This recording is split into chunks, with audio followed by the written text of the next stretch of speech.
Recorded live at the 2026 GCSAA show in Orlando, Florida. Here's your host, Max McGee.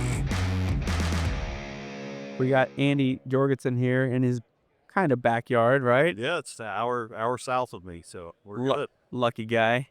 You didn't have to drive much through the snow, did you? No, but it was 16 degrees, when I left the house. So Yeah, this is the coldest show I've ever been to, for sure. yeah, I think it even shocked the northern guys. Yeah, they brought it with them for sure. Yeah. And didn't get any reprieve. Not many of them were taking dips in the pool this year, I noticed. So, yeah. Well, thanks for stopping by, Andy. Yeah, no, appreciate it. Thanks for having me on. Yeah, man. It's the 100th year at the GCSAA show here, and I think it's been a special show, right? No, it was fun with the celebration last night down there at Icon Park, which was great because it was basically right next to my hotel, so didn't have far to walk for that one. But yeah, it's been pretty exciting to see some of the history of the association over the years and kind of what the future holds. Gotcha. Yeah, it's nice that they took notice and made it a special event, and I think it went off without a hitch last night. So, was there a moment last night that kind of got your attention more than anything else? Every time I the- come to the show, it's always fun because you catch up with your friends that you haven't seen, since the last show. And, this industry, it's a big industry, but it's still a small industry. And when we're scattered all over the country, it's always good to catch up with, whether it was colleagues I've worked with in the past or assistants that have worked for me and have moved up into their own, position as a superintendent. It's always good to catch up and, have a drink with them. A lot of networking in the last 20 years has migrated to, electronic or via internet. But I tell you, this event reminds me that the face-to-face interaction is still the best, and there's no real replacement for it, and that's why I think it's still successful. Oh, absolutely. Yeah, I ran into a superintendent that he and I were on it might have been a Farm Links trip probably 22 years ago. And I sat there and talked to him for a good 20 minutes, just seeing where he was at and kind of what's happened over the years. And, it's always good to have that face-to-face conversation and, shake somebody's hand and see their success. It's easier to keep up with people and interact and reminisce when you do it face-to-face as opposed to trying to reach out or something on the online. It's just not the same. Right. Yep. Absolutely. So have you had a chance to make it around the showroom? A little bit. There's a lot of robotics out there this year. I think you give it 5 years and that'll be kind of the mainstay, and you'll see a lot more of it coming. And the industry is just really going to have to adapt to it. Yes, and we probably, when you or I got into the game, we thought there's no way that would ever be successful. But just like anything else in the industry, it starts to adapt and prove itself, and it just takes a few folks to try it and succeed with it, and then the word spreads, and it's like, how soon can I get my hands on it? Right. Now it's you want in the game, right? Yeah, and I think there's more and more people now. I mean, than even last year that have them. So. We just built a little 9-hole pitch and putt, and I mean the little robotic mowers would be perfect for that. It's 5.5 acres, and that's one less employee. I hate to say that, but that's one less employee I have to worry about. Yeah, it's not about replacing folks or trying to reduce labor. It's where can you reallocate that labor to do things that are mindful, that require more details. Yeah, that are true hands-on work. Yep, the handwork. And then they can be better at that and have the proper amount of time to do something and not rush through it. Right. Yeah. Is there, you said more and more folks are, maybe exploring these autonomous mowers and whatnot. Was there a place on the floor that kind of made you stop and say, whoa, that could work for my operation yet? Or I haven't seen one yet, but I know there's a couple of companies here that I do want to go by their booth and see, see kind of some of the new stuff that they've got coming out, to hopefully adopt it into my operation. And there's two, recently I've noticed there's kind of two ways of going about the autonomous. There's the small, low impact version, which is, maybe just a couple, small wheels, maybe 30 inches long by 20 inches wide, and they weigh maybe 70, at the most 70 pounds, versus the big reel mower with a platform that you're more used to on a golf course. Have you kind of noticed that? Yeah, and they all have their place though. Uh-huh. So like we were just talking, Josh Kelly, the superintendent here in Orlando, at his old golf course, he had a low spot in a fairway that stayed constantly wet. And so he got one of the small robotic mowers to mow that area because a normal fairway mower was just way too heavy, right? But you compare that to, let's say, a sod farm that's got 250-acre field of sod, that larger robotic reel mower would be perfect for that situation. Correct. Yeah, it sounds like there's going to be a mix and match depending on the situation at the current property, right? Yeah, and I think honestly, with the big three equipment manufacturers, all it's going to take is for one of them to release one, and the industry is just going to change. Gotcha. Well, you got anything special happening at your course on top of the world there coming up? Man, I mean, we're wrapping up. We Right on. renovated one of the golf courses this summer of 2025, and it turned it over back to the members on a Saturday in November. And on Monday started that little 9-hole pitch and putt I talked about, building it. We sprigged greens, pretty much wrapped up grassing on January 13th. And I think it was on the 15th or 16th we hit 20 degrees. So Oh, bummer. it's going to be interesting when I get back to work on Friday to see if those sprigs are still alive. So we may still be in renovation and construction mode for another month or so. Yeah. Who'd have thought that this is at least 10-year cold, 15-year cold, I think, setting records. The last one I remember was 2010 in January. We actually had 13 days straight where we were frozen, and I still have a picture on my computer of the thermometer in my truck that said 11. In Florida. Yeah, and I think we lost about 7 truckloads worth of sod or worth of grass that year. Gosh. Yeah, it was pretty devastating. Yeah, people in the transition zone talk about having to, anticipate winter kill all the time. Right. That's a conversation that doesn't. We don't have it. No, that's not a thing. Yeah. It's not going to make you rethink overseeding, is it? I was one of the first adopters of pigments and liquid overseeding, and it's a good move. It's been good, but without getting into the politics of climate change, if we keep seeing this kind of weather, it's that industry, that market's probably going to come back to life. Believe it or not, I've already talked to a few superintendents to just today that said, "Man, I wish I had overseeded this year." Yes. I'm thinking, get back and I'll probably be ordering some paint. Yes, it's unfortunate, but we don't have a crystal ball, That's right. and it's a big investment. Yep. Overseed and then transition stuff. I don't have to go and do it with you, but yeah, wow.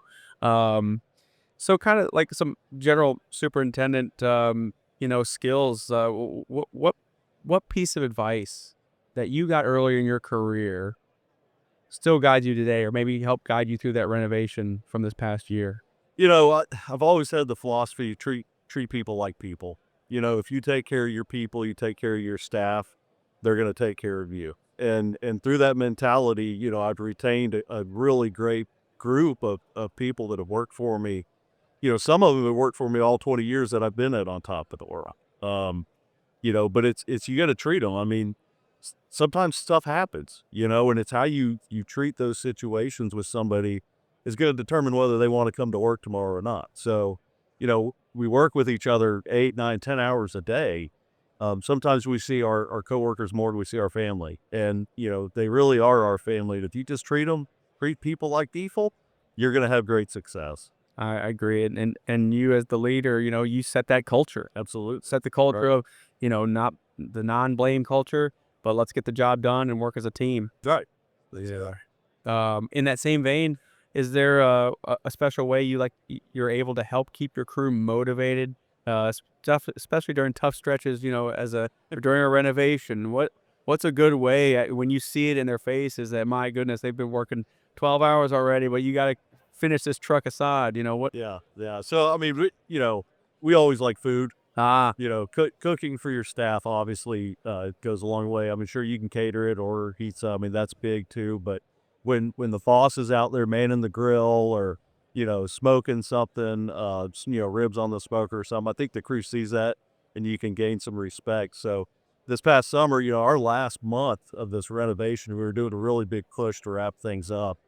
And, I could just tell the crew was tired. I mean, we were working 12, 14-hour days straight. And I just came in one day. I said, you know what, guys? We're going to take a long lunch today. I'm going to cook everybody food, and we're just going to sit here and relax for a couple hours on the clock. And we did. And when they got done, man, they were so like, yeah, let's go knock this out. It just totally rejuvenated them and lifted everybody's spirits up, knowing that the end is in sight. That makes an excellent leader, to be able to read the room, know what everyone's thinking, and what's the best way to, kind of get through this tough moment and carry on. Yeah, nice. Yeah, we try to cook out. I mean, my rules, we want to do a cookout at least once a quarter, if not more frequent. I mean, my total staff, I've got about 55 in golf and, 210 total with landscaping and the rest of the maintenance operations. So it's tough for me to schedule that because I would be eating every week, with each department. But we do, at the end of the year, we always do a big team meeting with my entire department and all my staff, where I bring in a big caterer. And again, let's sit down, have lunch, and just talk and get to know each other. And we thank them, for their service. And, we hand out all the little koozies and stuff that, I get throughout the years from all my vendors, and they love it. They love it. It's amazing, when you hand somebody a hat, like they don't know the company that's on that hat, but they love being given those gifts. And it's always, just a fun time, good camaraderie to get everybody together like that. A sense of belonging. Mm-hmm. And what's on the menu when you cook, Andy? Usually it's barbecue. Okay. Pork or pulled pork, ribs, Okay. chicken. We built a big trailer smoker a few years ago, kind of, to do this kind of stuff. So either that or we've got a couple flat tops. We'll do tacos and fantastic, fajitas, some quick, or, we did a hot dog drive-through one day where I just cooked a bunch of hot dogs and had, onions and chili and cheese, and just say, hey, everybody come get a hot dog or two, man. And I mean, they were in and out of the shop in 10 minutes. It was fantastic. I did that actually for almost the whole company. So, oh, nice. yeah. What it was, we had a big event that they had ordered hot dogs for it. And, they had like 1,000 hot dogs, and, they didn't, the hot dogs you can freeze. That wasn't a big deal, but it was the buns. They didn't want to freeze the buns. They said, give them to me. I'll cook them. Tell the whole company. We'll send an email out. Whoa. And we ended up with about 400 people stop by. There's 400 in your organization. We have about 750 totals. Yeah. Throughout the whole property. Yeah. We're 13,000 acres with 39 different departments. So goodness. Anything from moving the dirt to maintaining the yards, so. I didn't realize that scale, but man, that's a lot of hot dogs. It is, yeah. Very cool, man. Is there one aspect, or what do you think golfers would appreciate more if they just understood it better? It's funny. I was taking a class yesterday, and the class was about a golf course. I think they were up in New York or New Jersey. 25-year-old very high end. I mean, decent maintenance budget, high end golf course. But they were in an old dairy barn as their maintenance shop, and various reasons why over the years they didn't ever do it, renovate it or build a new one. But when it was finally, brought up, like, hey, we're outgrowing what we have. We needed to build a new maintenance shop. The superintendent stated there's members that didn't even know we had a maintenance shop. They didn't even know we were down here. Oh no. And so it was that was the first hurdle to get them to overcome that. And, when he opened it up, said, come see what I'm dealing with. It was shocking to these members who, it's like, man, we don't, we shouldn't be treating our staff like this. And so it took about 3 to 4 years, but he finally got his new shop. And I think that side of the operation, like everybody sees the pro shop, the golf shop, and they see the golf pro. They might see the superintendent and the staff on the course in passing, but they don't really see that side of the operation. And one of the points that the superintendent yesterday was trying to make was have open houses where, maybe once a year or every 2 years, you invite your membership down to that maintenance shop and show them and tell them, what we do on our side of the business. Yeah, that's a common thing I've seen, and there's a correlation with those that do keep an open door policy with their members. It's usually a stronger bond, and it's there's that level of education that the membership can see and becomes aware, and it's just healthier for everybody involved. It's it. And it's, I mean, you hit the relationship point is you build that relationship. So where, if one member's complaining, the other member can be like, hey, dude, do you know the conditions he's got to work in? Like, Or do you know what they just went through? Or, this is, right.